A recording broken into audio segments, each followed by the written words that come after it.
మనం. సో దీంతో పాటు వైసీపీ నేతలకి ఎంత దారుణమైన గుణపాఠాలు ఎదురవుతున్నాయంటే, నిన్న జగన్మోహన్ రెడ్డి తెనాలి వెళ్తే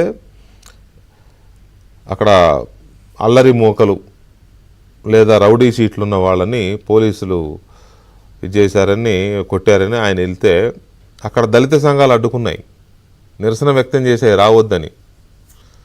వైసీపీ నేతలను అయితే జగన్ వెళ్ళాక వెనకాల వెళ్ళిన నేతలైతే అసలు దళిత సంఘాల దెబ్బకి వెళ్ళలేక తిరిగి వెనక్కి వెళ్ళిపోయారు. తర్వాత ఈ వారం 10 రోజుల్లోనే 3 నేతలు, సీనియర్ నేతలు, మాజీ మంత్రులు పోలీసుల మీద పెత్తనం చేయాలనుకున్నారు, పోలీసుల్ని భయపెట్టాలనుకున్నారు, పోలీసుల్ని తిట్టాలనుకున్నారు, వీలైతే కొట్టాలని కూడా అనుకున్నారు. కానీ పోలీసుల్లో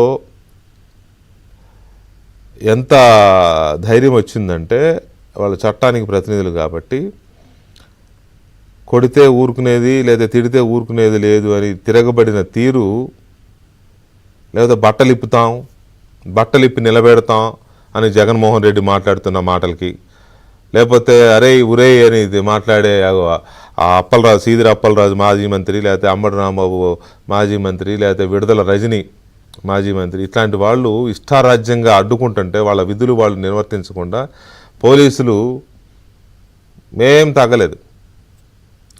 ఒక్కటే చేసింది ఏంటంటే వాళ్ళ మీద కేసులు పెట్టలేదు, విధి నిర్వహణలో ఉన్న మమ్మల్ని అడ్డుకున్నారని కేసు పెడితే లోపలికే, జైలుకే, ఇంకా అది పెట్టలేదు, ఇంకా సంతోషించాలి.